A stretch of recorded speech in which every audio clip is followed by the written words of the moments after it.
सलाम to my all of viewers. आज की वीडियो में हम मेडिटेशन के कॉन्सेप्ट को इस्लामी पॉइंट ऑफ व्यू के ज़रिए से देखेंगे। मेडिटेशन बेसिकली इस्लाम में इसे मुराकबा या तफक्कुर के तौर पर जाना जाता है, जिसका मकसद अल्लाह ताला से अपना कनेक्शन बनाना और अपने इनर पीस को फाइंड आउट करने के हैं, यानी अंदरूनी सुकून को हासिल करने के हैं।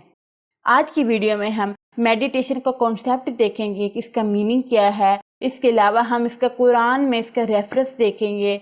इसके अलावा हिस्टोरिकल कॉन्टेक्स्ट को देखेंगे और मेडिटेशन को इस्लाम में किस तरह से अप्लाई किया जाता है, और हम मेडिटेशन के बेनिफिट्स के बारे में भी देखेंगे कि ये किस तरह हमारे लिए फ़ायदेमंद साबित होती है। तो चलिए शुरू करते हैं।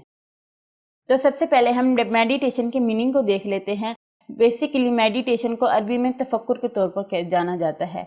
तफक्कुर नाम से जाहिर हो रहा है कि यानी कि फ़िक्र करना, गौर व फिक्र करना, किसी चीज़ पर तवज्जो डालना। मेडिटेशन का मतलब यही है कि आप डीपली किसी चीज़ पर गौर व फिक्र करते हैं, अपने थॉट्स को, अपने अटेंशन को किसी एक चीज़ पर फोकस करते हैं। तो यहाँ पर हम अल्लाह ताला को याद करने में अपने थॉट्स और अटेंशन को अल्लाह ताला को याद करने की तरफ लगाते हैं कि किस तरह से उसने चीज़ों की तख्लीक किया। और बेसिकली ये एक ऐसी प्रैक्टिस है जिसमें आप अपने रूहानी सुकून को तलाश करते हैं और इस दुनिया को तख्लीक करने यानी क्रिएटर अल्लाह ताला के साथ आपका रिलेशनशिप क्लोजर हो जाता है। और अगर हम कुरान और हदीस में मेडिटेशन के रेफरेंस को देखें तो कुरान पाक में मोमिनों को अल्लाह के क्रिएशन की निशानियों पर गौर करने और इनसे इल्म और हिकमत हासिल करने की तरगीब देता है। और सूरह बकरा में अल्लाह ताला फरमाते हैं, बेशक आसमानों और ज़मीन की पैदाइश और रात और दिन के आने जाने में अक्ल वालों के लिए निशानियाँ हैं। तो बेसिकली इन चीज़ों को आप देखकर गौर व फिक्र कर सकते हैं कि ये चीज़ें कैसे हो सकती हैं, कौन है इन चीज़ों को बनाने वाला। तो बेशक वो अल्लाह ताला की ज़ात है जिसने इन सब चीज़ों को बनाया है। और इन सब को देखकर आप मेडिटेशन कर यानी गौर व फिक्र कर सकते हैं, अल्लाह ताला की बड़ाई बयान कर सकते हैं। बेशक वही तारीफ़ के काबिल है। इसके अलावा हज़रत मोहम्मद सल्लल्लाहु अलैहि वसल्लम भी अक्सर गार हीरा में क़याम करते थे और अकेले में वक्त गुजारते थे और अल्लाह ताला की याद में वक्त गुजारा करते थे। आप सल्लल्लाहु अलैहि वसल्लम ने भी गौर व फिक्र यानी कि मुराक़बा करने की अहमियत पर जोर दिया है। और आप सल्लल्लाहु अलैहि वसल्लम ने फरमाया है कि अगर आप 1 घंटा गौर व फिक्र में गुजारते हैं तो ये 1 साल की इबादत से बेहतर है।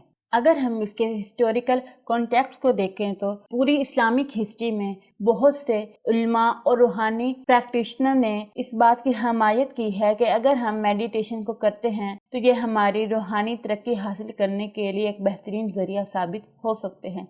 मिसाल के तौर पर सूफी स्कॉलर्स और प्रैक्टिशनर ने मेडिटेशन की तकनीक को अपने रूहानी तरीकों में शामिल किया है, जिससे वो रूहानी रोशनी हासिल करने, दिल को पाक साफ करने और अल्लाह के साथ अपने तल्लुक को मजबूत करने की कोशिश करते हैं।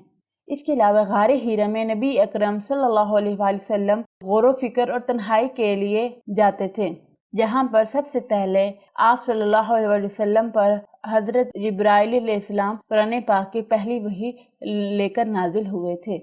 अगर हम मेडिटेशन के बेनिफिट्स के बारे में बात करें तो ये आपकी स्पिरिचुअल अवेयरनेस को इंक्रीज कर देता है। आपका अल्लाह ताला के साथ कनेक्शन ज़्यादा बिल्टअप हो जाता है। जब आप मेडिटेशन करते हैं तो इसके ज़रिए से एक तो आप में पेशेंस आ जाता है, आप चीज़ों को टैकल कर सकते हैं।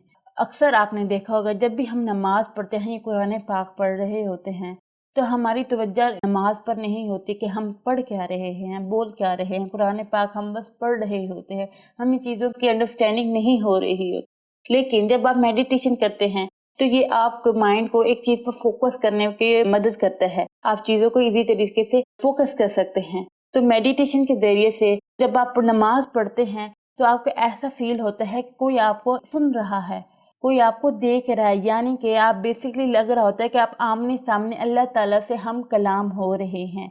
दुनियावी तमाम चीज़ें भूल जाते हैं और अल्लाह ताला के साथ कनेक्टेड हो जाते हैं, एक रिलेशनशिप बिल्ट अप हो जाता है। तो ये एक बेस्ट चीज़ है कि आप मेडिटेशन करें और इससे क्या होगा, आप माइंड की एबिलिटीज़ इन्हेंस होंगी। और जब आप कुरान पाक पढ़ेंगे, इबादत करेंगे, अल्लाह ताला की तस्बीहात करेंगे تو آپ کو بہت سکون حاصل ہوگا اور آپ کے لیے بہتر ثابت ہوگا۔